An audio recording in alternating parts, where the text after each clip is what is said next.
Hands up who instinctively thinks that this proposition, that should science be employed in the right ways, in theory, we can all live forever, or at least for hundreds and hundreds of years.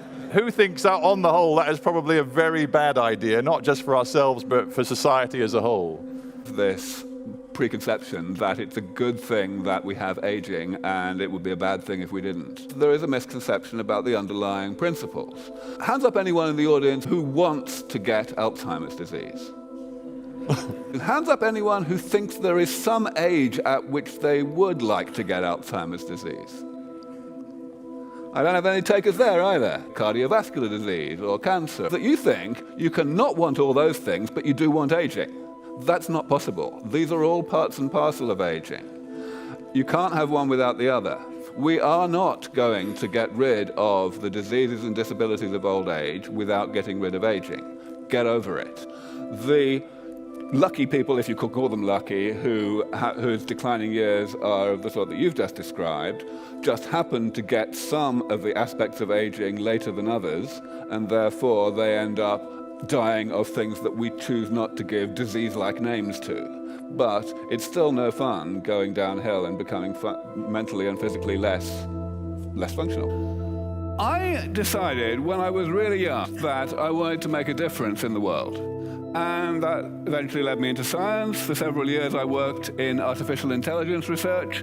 And then when I was in my late 20s, I switched careers and became a biologist. And the reason I did so was because I found out that hardly anyone was working on the world's most important problem, namely the fact that we get sick when we were born a long time ago, and then we die.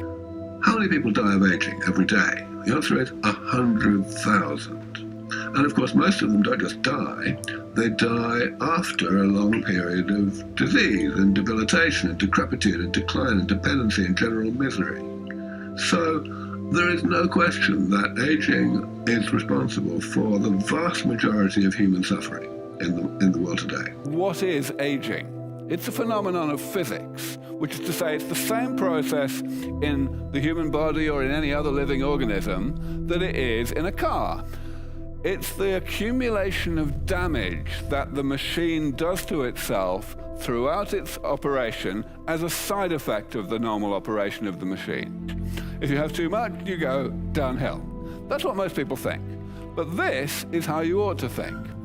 The diseases, the chronic progressive diseases of old age, are not really diseases at all. They are not things that can be cured. They are parts of aging.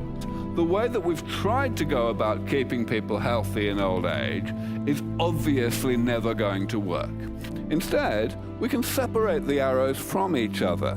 We can go in and periodically repair the damage so that even though it's being created at the natural rate, nevertheless, it will not actually accumulate to the point where it's bad for you. It's what we already successfully do with simpler machines.